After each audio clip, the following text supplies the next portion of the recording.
Hi friends, welcome to tiffin box. ನಿಮ್ಮನೆ ಗೆಳತಿ ವಾಣಿ ರವಿಶಂಕರ್.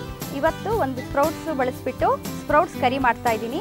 ಇದು ಚಪಾತಿ, ರೋಟಿ, ನಾನ್, ಕುಲ್ಚಾ ಎಲ್ಲದಕ್ಕೂ ಒಳ್ಳೆ ಚೆನ್ನಾಗಿ ಕಾಂಬಿನೇಷನ್ ಆಗುತ್ತೆ.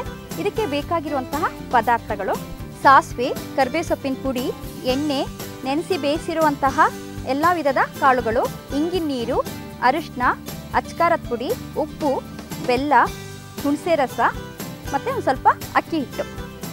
ಇದಕ್ಕೆ ಫಸ್ಟ್ ಎಣ್ಣೆ ಹಾಕ್ತಾ ಇದ್ದೀನಿ. ನಾನು ಹೇಳ್ದಂಗೆ ಫಸ್ಟ್ ಇದಕ್ಕೆ 5 ಥರ ಎಣ್ಣೆನ ಮಿಕ್ಸ್ ಮಾಡಿ ಇಟ್ಕೊಂಡಿದ್ದೀನಿ. 5 ಥರ ಎಣ್ಣೆ ಅಂತಂದರೆ olive oil, sunflower refined oil, soya oil, rice bran oil ಮತ್ತು ಗ್ರೌಂಡ್ನಟ್ ಆಯಿಲ್. ಇವಾಗ ಇಂಗಿನ ನೀರು ನಿಧಾನ ಹಾಕಬೇಕಾಗತ್ತೆ, ಸಿಡಿಯತ್ತಿದು.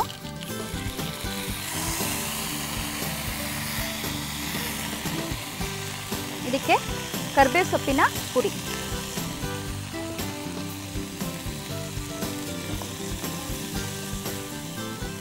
ಸ್ವಲ್ಪ ಅರಿಶಿನ,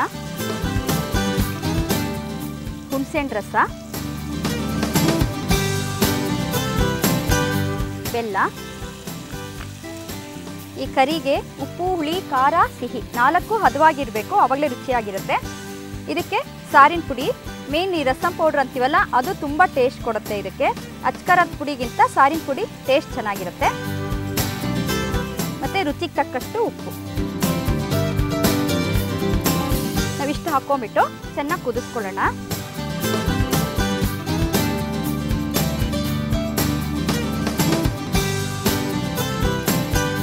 ಈ ಕುದಿಯೋ ಹಂತದಲ್ಲಿ ನಾವು ಸ್ವಲ್ಪ ಅಕ್ಕಿ ಹಿಟ್ಟನ್ನ ನೀರಲ್ಲಿ ಕಲಸಿ ಹಾಕಿದರೆ ನಮಗೆ ಸ್ವಲ್ಪ ಗ್ರೇವಿ ಬರುತ್ತೆ. ಸಾಮಾನ್ಯವಾಗಿ ಕಾಯಿ ತುರಿ ಹಾಕ್ತಾರೆ. ನಮಗೆ ಬೇಗ ಆಗಬೇಕು ಅಂತಂದರೆ ಅಕ್ಕಿ ಹಿಟ್ಟು ಅಥವಾ ಕಾರ್ನ್ಫ್ಲೋರ್ನ ನೀರಲ್ಲಿ ಕದಡಿ ಹಾಕಿದರೆ ನಮಗೆ ಮಂದ ಬರುತ್ತೆ. ಸೊ ಅಕ್ಕಿ ಹಿಟ್ಟು ಕದಡಿ ಹಾಕ್ತಾ ಇದ್ದೀನಿ.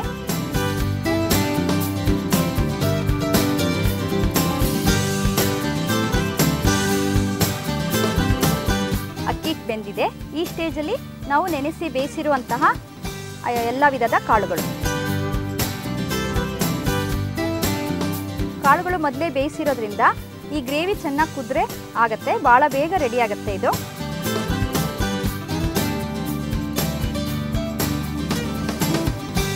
ನೋಡಿ, ಇದು ಬೆಂದಿದೆ. ಈ ಥರ ಸೆಮಿ ಗ್ರೇವಿ ಆದರೆ ಇದು ರೆಡಿ ಆಗಿದೆ ಅಂತ ಹೇಳಿ ಇದನ್ನು ಸರ್ವಿಂಗ್ ಬೌಲ್ ಹಾಕ್ಕೊಳ್ಳೋಣ.